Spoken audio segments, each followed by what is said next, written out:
It's about the paradox of life. The unshakable life is not a life without adversity. It's not a life without challenge. It's not a life without struggle. The unshakable life is just what Daniel was singing about. It's having that deep, deep, deep knowing that there's always something more. God doesn't put a period after things. We are an unfolding process of life. And we have to, the overarching theme for this month is faith that can move mountains. And mountains are the metaphor for the challenges and obstacles and difficulties in our lives, the separateness we put between ourself and spirit, ourself and ourselves, ourself and God, ourself and each other. Those are the mountains that we build in our minds, because really the reality of life is relationships, everything. Our relationship with spirit, our relationship, of course, with ourselves, and our relationship with all life. So an unshakable life knows this paradox and has to have understanding and empathy about all of this. I was reading a book that a beautiful man suggested I read, and I just got it, and I had a chance to open it up and look at it. And it's by Richard Rohr, one of the most metaphysical, beautiful, spiritual Catholic priests there is. And he was talking about the lessons of the prophets and how they were growing and unfolding. And he starts his book with this poem by a very contemporate poet laureate, a beautiful younger woman who lives in Colorado with her husband and younger daughter. And she starts this, for when people ask.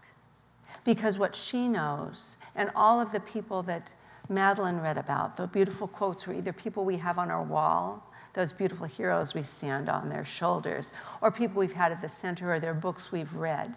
And they all know about this paradox of life, that we have to be able to hold. And I mentioned last week the gratitude and the grief, the grace and the grit, the joys and the sorrow. That's what someone with an unshakable life can do. And here's what this poet, Rosemary Watola Tomer, says. She says, I want a word. I want a word that means okay and not okay. More than that, I want a word that means devastated and stunned with joy. You could hear that in Daniel's song. He was devastated at the moment. I mean, who knows what devastation? He'd felt a great loss, a financial setback, a hard decision. Who knows? But he still knew there was a sunset. As she's saying, stunned with joy. I want the word that says, I feel it all at once. I can do that. I can do that. The heart is not like a songbird that sings only one note at a time. The heart knows swirl. Swirl. Like the churning of opposite feelings weaves through us like an incessant breeze, leading us wordlessly deeper into ourselves. Deeper into ourselves. Blesses us with paradox, so we might walk more openly into this world, so rife with desperation, and this world so ripe with joy. That's what an unshakable life means. That we can know it all. We can know that the sorrow isn't the end, and that the joy isn't the end. That life is always unfolding and changing, and we need to be okay with it all. It's interesting how life is speaking to us all the time. I came in this morning and sat up in my office for a few minutes, and I was sort of catching my breath. It's been a very busy, filled few days. And this book was hidden away somewhere. I'm packing up things in the office, and it's a Ram Dass book I got many, many years ago. And there were 2 markers in it. And the first one said, be the witness to your life. Such investigation and inquiry is what infuses a situation with a quality of freshness and possibility. It opens us to new responses It is our own unreactivity. It's our own reactivity, unacknowledged, that cuts us off from knowing the creativity that is possible right now. And this other marker said, as long as I was pushing away the pain, it had me nailed to the wall. But when I stopped resisting it, I sort of let it in, and it was actually a relief. I felt better in spite of it, no longer at odds with everything. Doesn't life give you messages all the time? I said, how perfect that is. Just a little message that pops in for us. I think what we need to realize, the Course in Miracles says, be kind. Everyone is carrying their own heavy burden. Be kind. We don't know. We don't know what people are pulling or carrying.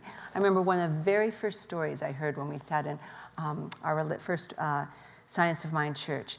Our minister said, there was a story of a school of fish that were swimming all proper, doing the right thing, being the perfect little fish. And they saw another fish over on the other side, misbehaving, jumping around, being bad. And they all were like, oh my goodness, you are just terrible. And what they didn't see is the hook in that fish's mouth.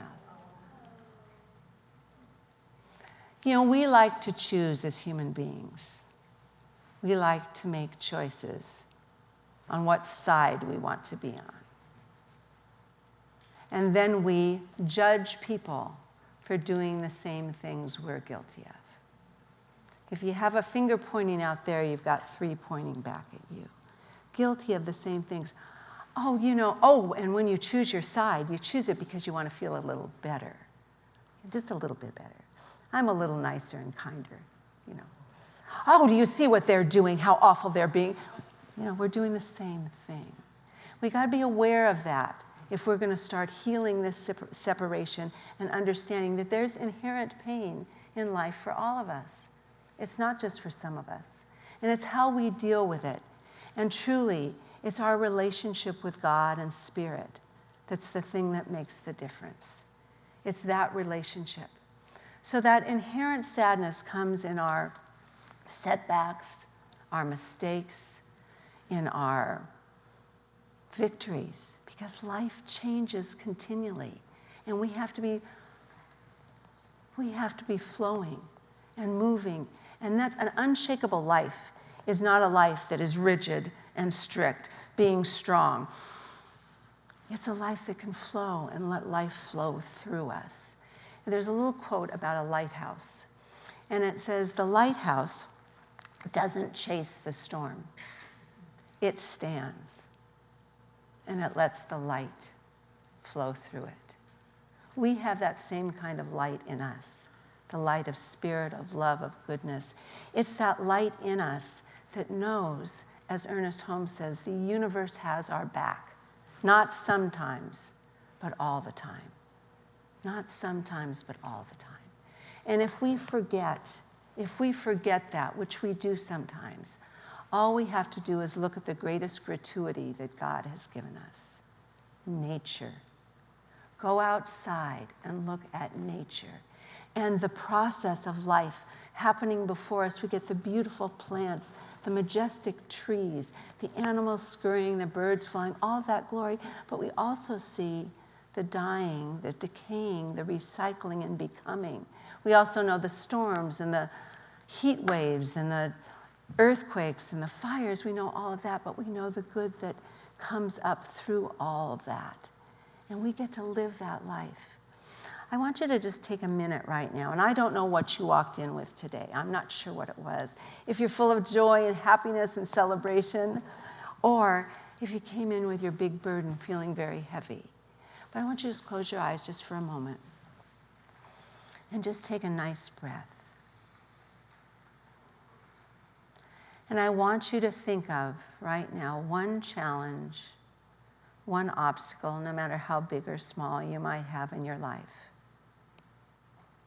And remember a time when you were unshakable and you just knew what to do. That time that you pulled on that something greater within all of us, that something greater that knows the possibility, the creativity that's in us right now. Think about that time and just hold that problem, that obstacle, that challenge in this moment with the truth of your being that knows. It may not give you an answer, but you know there's a way. It may not be perfectly clear, but you know there's an opening. And just be there and hold that. And remember, Maya Angelou said, if we would all just stand up straight and realize who we are, and realize that we stand like a tower over our circumstances. And that's that place in us that remembers, that knows there's something more. I remember when I just knew what to do. I remember that, and we can stand to that and embody it and be it in that place. There's 3 things we have to do to have an unshakable life. 3 qualities, 3 pillars for us to stand on. And that's the first one, the clarity of our identity, who we are. We are not the struggle. We are not the pain. We are not the negativity. We experience those. Who we are is a precious, unique, individualized expression of spirit. That's why we're here. And if we learn to love like God loves, that's when compassion comes through. When we connect our humanity with that divinity that's available to all of us every moment, every day, that's when we can know who we are and we can have compassion for who we are and how we are in the world. We're here because we matter. We're here because we make a difference. We're here because we're required to be that perfect expression, that unfolding expression, that growing expression of spirit. The second thing is trust in the divine flow. Life is not what's happening to us.